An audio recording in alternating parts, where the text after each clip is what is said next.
अस्सलाम वालेकुम फ्रेंड्स। आज मैं बात करने वाला हूँ हरासमेंट के रिलेटेड कि हरासमेंट होती क्या है और इसके हमारी सोसाइटी पर क्या असरात होते हैं। तो फर्स्ट ऑफ ऑल हरासमेंट की बात कर लेते हैं।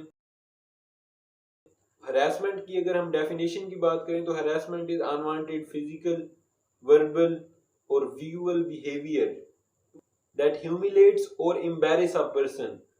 तो अगर आप फिजिकली, विजुअली या वर्बली ऐसा बिहेवियर इख्तियार करते हैं जिससे नेक्स्ट पर्सन जो है वो आपसे इफेक्ट होता है तो वो हरासमेंट की कैटेगरी में आता है। अब हरासमेंट की बहुत सारी टाइप्स हैं, उसमें जो मेजर टाइप्स हैं वो हैं harassment on the basis of race, harassment on the basis of gender, harassment on the basis of religion, harassment on the basis of disability. हम आज की इस वीडियो में harassment on the basis of gender की बात करते हैं। उसमें सबसे मेन है वुमेन हरासमेंट। तो वुमेन हरासमेंट एक्ट में आईपीसी 509 के अकॉर्डिंग जो वुमेन हरासमेंट में इन्वॉल्व होता है उसको 3 साल कैद और 5 लाख तक जुर्माना पे करना पड़ता है। कुछ ही दिन पहले चंद एक ऐसे वाकयात पेश आए हैं। फर्स्ट ऑफ ऑल तो आपने देखा कि एक वीडियो वायरल हो रही थी जिसमें एक चिंची पर बैठी लड़कियों को हैरास किया जा रहा था।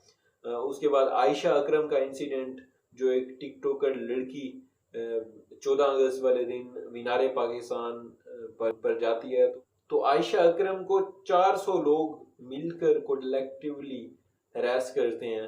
ये जो आयशा अकरम का ही वाकया है इसको एनालिसिस जरा करते हैं। हमारी सोसाइटी का ये प्रॉब्लम है कि वो विक्टिम ब्लेमिंग के थ्रू सिचुएशन को अवॉइड करते हैं। जैसे for example certain amount of people थे हमारी सोसाइटी में जो कह रहे थे कि आयशा अकरम ही रिस्पॉन्सिबल है इस सब कुछ की, ये जो उसके साथ हुआ है उसकी वही रिस्पॉन्सिबल है। वो इसलिए क्योंकि वो एक टिकटॉक स्टार थी, उसकी कैरेक्टर असैसिनेशन करने लग जाते हैं।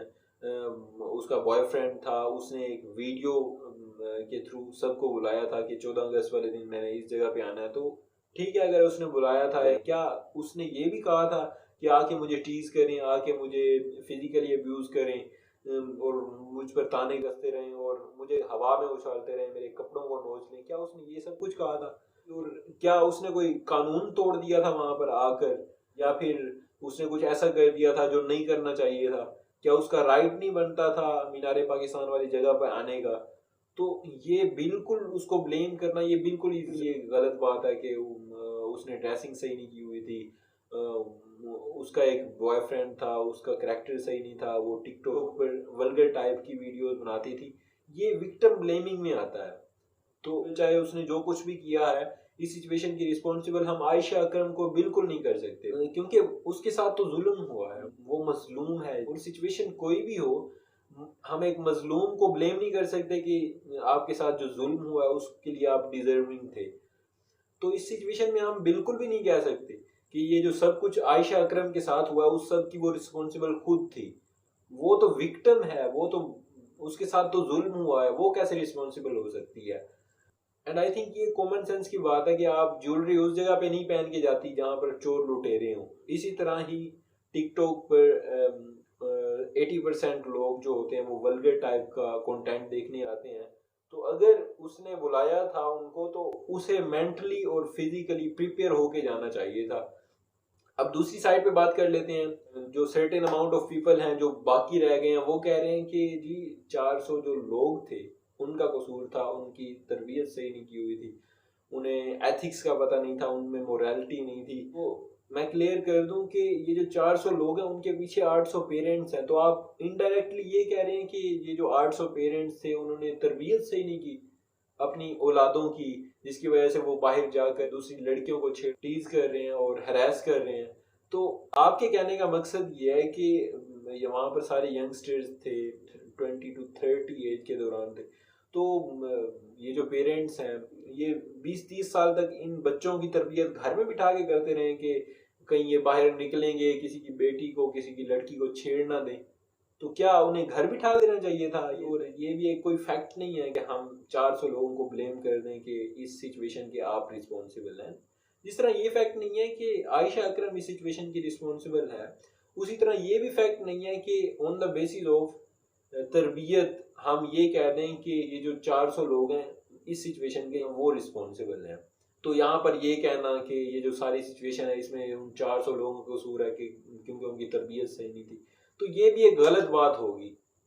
लेकिन आई थिंक ये पाकिस्तान जो है वो सिर्फ मर्दों का नहीं है, there are equal rights of women as well. और जैसा कि मुझे याद है तो 14 अगस्त 1947 को हमारा मुल्क आज़ाद हुआ था, और हम हर साल 14 अगस्त को इंडिपेंडेंस डे मनाते हैं। तो इरिस्पेक्टिव ऑफ जेंडर, रेस और religion, I think we should value everyone's freedom. जैसे ही औरत के ऊपर रिस्पॉन्सिबिलिटी आती है कि वो बाहर अगर जा रही है, उसे पता है कि किस टाइप की आवाम वहाँ पर होगी, तो वो मेंटली और फिजिकली प्रिपेयर होके जाए, तो इसी तरह मर्दों की भी रिस्पॉन्सिबिलिटी है। और हमें ये आज़ादी के जुनून में आकर ये गुलामाना सोच जो है हमारी, इसका मुजाहरा बिल्कुल नहीं करना चाहिए। ये है मर्दों की रिस्पॉन्सिबिलिटी जो उनके ऊपर आती है। So please think about it. अब क्वेश्चन ये है कि जिसके साथ ये सब कुछ हुआ है ना वो रिस्पॉन्सिबल है इस वाकये की, और जिन्होंने ये सब कुछ किया एक लड़की के साथ ना वो रिस्पॉन्सिबल है इस वाकये की। अगर हम फैक्ट्स की बात कर लें तो ये दोनों रिस्पॉन्सिबल नहीं है इस वाकये के। तो इस सब का रिस्पॉन्सिबल कौन है? अब इन मैटर ऑफ फैक्ट अगर हम बात कर लें तो क्या इस टाइप के वाकयात जो वुमेन हैरेसमेंट के हैं वो वेस्टर्न कंट्रीज में नहीं होते? वहां पर भी बिल्कुल ऐसे वाकयात होते हैं और देखने को भी मिलते हैं। वहां पर भी ऐसे वाकयात होते हैं, लेकिन वहां पर एक चीज है जो यहाँ पे नहीं है, यहाँ पर हमारे सिस्टम में नहीं है जो चीज। वहां पर ऐसे वैसे इंसिडेंट भी होते हैं, वहां पर ऐसे इंसिडेंट रिपोर्ट भी होते हैं, देन रिपोर्ट होने के बाद वहां पर जस्टिस भी मिलता है। लेकिन हमारी सोसाइटी में अनफॉर्चुनेटली जस्टिस का कोई तज़किरा ही नहीं है, इवन के रिपोर्ट भी नहीं होते। ये 14 अगस्त वाला आयशा अकरम वाला इंसिडेंट था, इसकी वीडियो वायरल हुई, उसकी वजह से 3 दिन के बाद ये इंसिडेंट रिपोर्ट हुआ, तो जस्टिस तो बहुत दूर की बात है। तो हमारे मुल्क में क्रिमिनल के लिए जो लिवरेज है, हमारे मुल्क का जो सिस्टम है, हमारे मुल्क की जो गवर्नमेंट है, हमारे जो स्टेट है, इस वाकये की वो रिस्पॉन्सिबल है। ना ही वो आयशा अकरम रिस्पॉन्सिबल है, ना ही वो 400 लोग रिस्पॉन्सिबल है। और इन मैटर ऑफ फैक्ट इसमें कोई शक नहीं है कि इस सारी सिचुएशन की रिस्पॉन्सिबल सिर्फ हमारी गवर्नमेंट, हमारी स्टेट और हमारा जस्टिस सिस्टम है। इसके अलावा और कोई भी इस सब का रिस्पॉन्सिबल बिल्कुल भी नहीं है। तो अगर हम अपने पास से कुछ सीखना चाहें तो 1981 की बात कर लेते हैं। 1981 में जनरल जियाउल हक का दौर था, तो उनके दौर में एक इंसिडेंट पेश आया 10 साल लड़के के साथ रेप का। तो उन्होंने पब्लिकली 3 क्रिमिनल्स को 1981 में पब्लिकली हैंग किया था और उनकी लाश को 3 से 4 घंटे तक बीच चौराहे में लटका के रखा था। तो कहने का मकसद ये है कि जस्टिस सिस्टम पहले होता था हमारे यहाँ, लेकिन अब हम जूं पीछे ही चले जा रहे हैं। तो हमें कुछ अपने पास से कुछ सीखना चाहिए कि हम पहले कहाँ थे और हम अब कहाँ हैं। लेकिन एज अ सोसाइटी अगर हम जस्ट फ्रीडम और ह्यूमैनिटी की बात करें तो हमें डूब के मर जाना चाहिए, क्योंकि जो काम ज़माना जाहिलियत में होता था वो काम अब हमारे यहाँ हो रहा है। And a legend said that if you want to change the world, first change yourself. So that's all for today's video. See you soon. Peace out.